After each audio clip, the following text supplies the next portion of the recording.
O deputado federal Carlos Jordi, líder da oposição, manifestou da tribuna da Câmara sua indignação com a morte de um preso político do ministro Alexandre de Moraes do Supremo Tribunal Federal.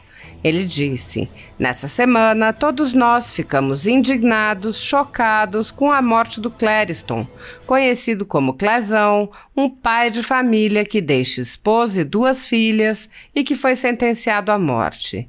Ele foi preso injustamente, estava no complexo da Papuda por supostamente ter participado do dia 8 de janeiro, já que nos autos há vídeos demonstrando que às 4 horas da tarde ele estava trabalhando no comércio da família.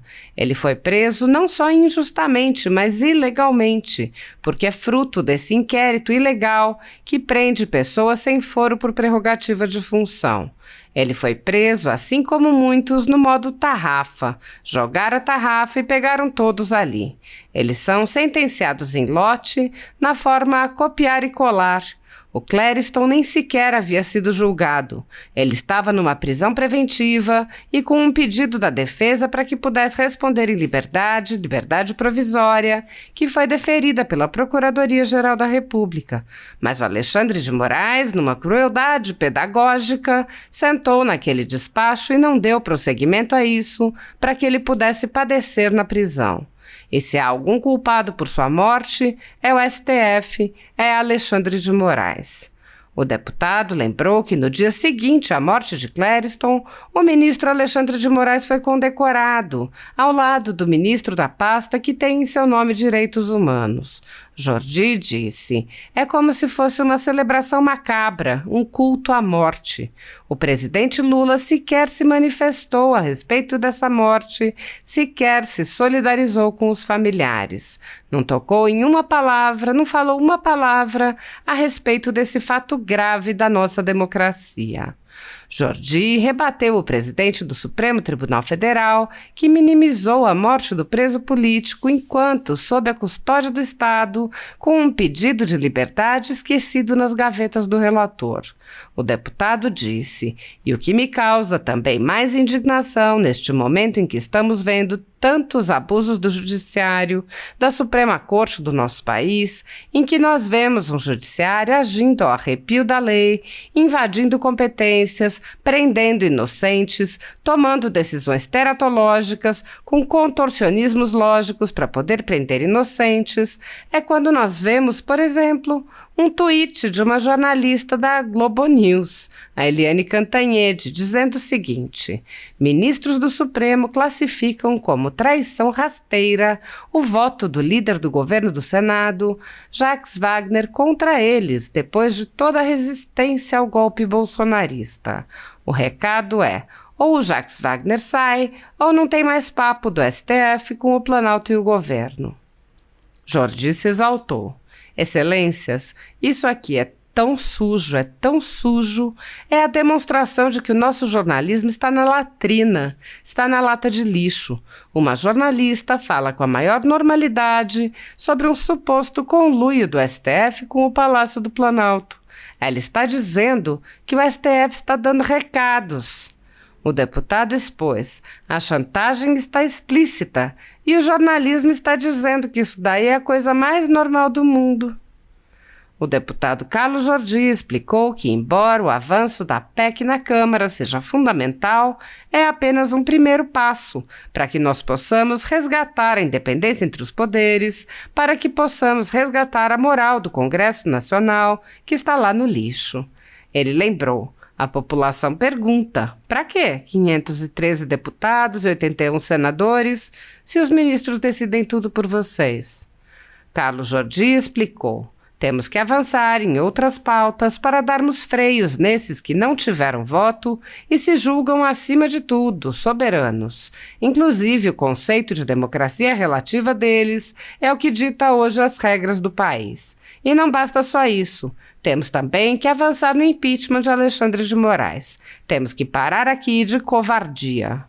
O deputado afirmou: "A independência dos poderes, a harmonia entre eles, só vai ser conquistada realmente quando nós fizermos o impeachment de Alexandre de Moraes." A ditadura da toga segue firme. O Brasil tem hoje presos políticos e jornais, parlamentares e influenciadores censurados. A Folha Política tem toda a sua receita, gerada desde 1º de julho de 2021, confiscada por uma canetada do ministro Luiz Felipe Salomão, ex-corregedor do TSE, com o aplauso e o respaldo dos ministros Luiz Roberto Barroso, Alexandre de Moraes e Edson Fachin. Todos os rendimentos de mais de 28 meses de trabalho do jornal estão sendo retidos sem justificativa jurídica.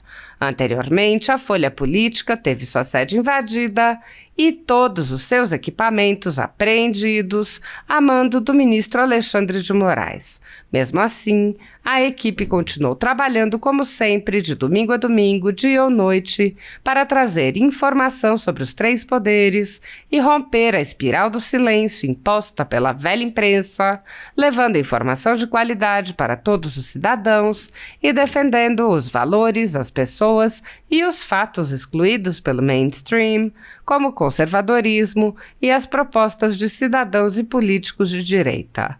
Se você apoia o trabalho da Folha Política e pode ajudar a evitar que o jornal seja fechado, pela ausência de recursos para manter sua estrutura, cumprir seus compromissos financeiros e pagar seus colaboradores, doe qualquer valor à empresa Raposo Fernandes por meio do Pix, cujo QR Code está visível na tela, ou por meio do código ajude@folhapolitica.org. Caso não utilize Pix, há a opção de transferência bancária para a conta da empresa Raposo Fernandes, disponível na descrição deste vídeo e no comentário fixado no topo. A Folha Política atua quebrando barreiras do monopólio da informação há mais de 10 anos e, com sua ajuda, poderá se manter firme e continuar a exercer o seu trabalho. Pix ajude@folhapolitica.org. Assista. Obrigado, senhor presidente. Essa semana todos nós ficamos indignados, chocados com a morte do Clériston, conhecido como Clezão, um pai de família que deixa a esposa, deixa 2 filhas e que foi sentenciado à morte. Foi preso injustamente, estava no complexo da Papuda, por supostamente ter participado do dia 8 de janeiro, mas nos autos, inclusive, há vídeos demonstrando que às 4 horas da tarde ele estava trabalhando no comércio da família. Foi preso não só injustamente, mas ilegalmente, porque é fruto desse inquérito ilegal em que prende pessoas sem foro de prerrogativa de função.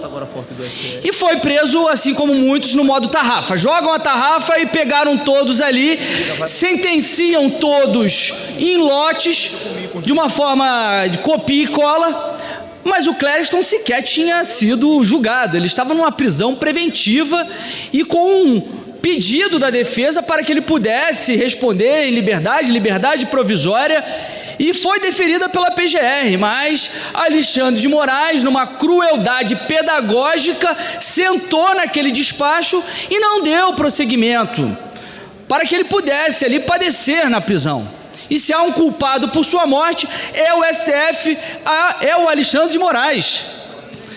E o que mais chocou também foi que no dia seguinte, enquanto Clériston estava sendo velado, Alexandre de Moraes estava sendo condecorado com a mais alta honraria da Ordem do Rio Branco. E de uma forma muito emblemática, porque ao lado dele estava o ministro dos Direitos Humanos do governo Lula. É como se fosse uma celebração macabra, um culto à morte.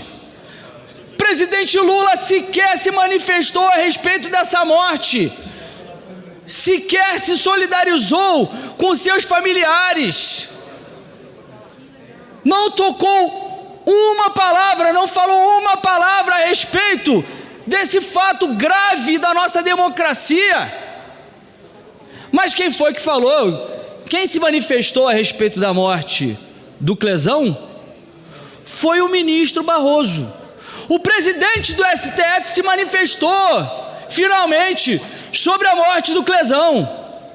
O ministro Barroso disse que lamentava a morte de um preso, mas disse que a cada um dia 4 pessoas morrem nos presídios por causas naturais,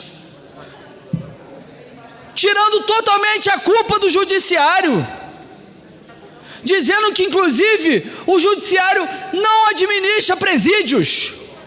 Causas naturais, uma ova. Clezão, ele era hipertenso, ele era cardíaco, ele era diabético. Havia relatórios médicos pedindo que ele pudesse responder em liberdade. Embora o judiciário não administre presídios, o judiciário tinha caneta para soltá-lo, porque ele era uma pessoa com graves problemas de saúde.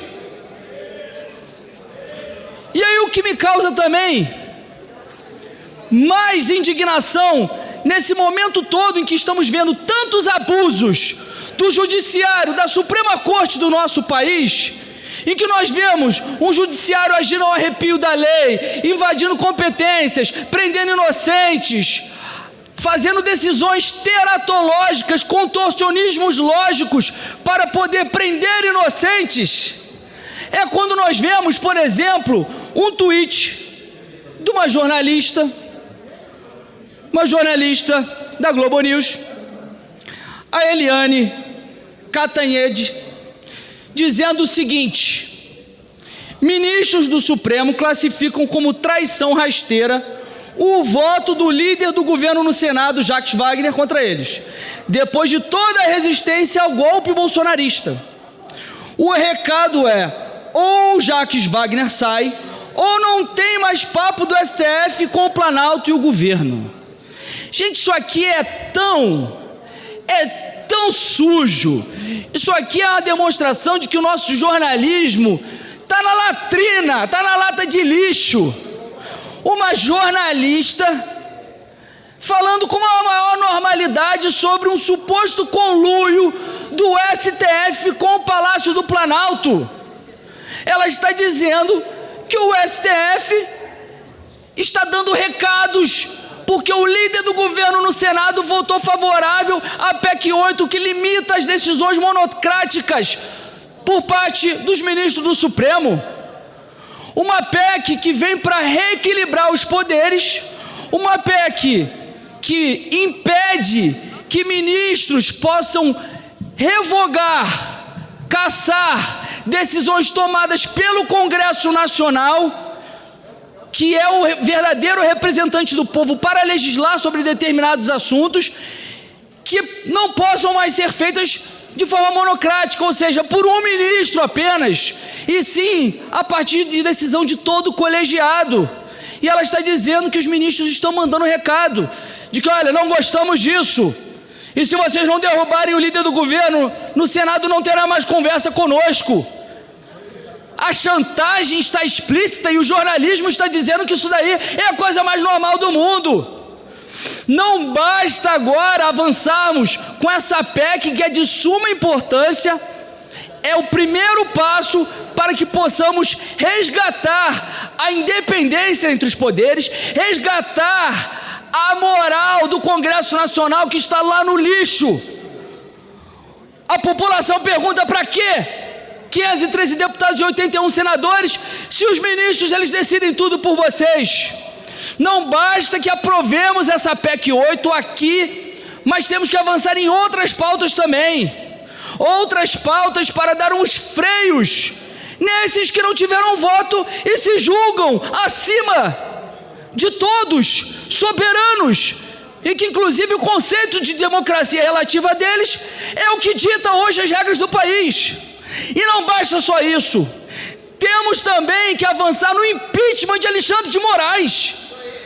Temos que parar aqui de covardia. Vejo muitos deputados que concordam conosco, que olha, eles já foram longe demais, mas não têm coragem de falar, ficam com medo de ser preso, com medo de sofrer alguma retaliação.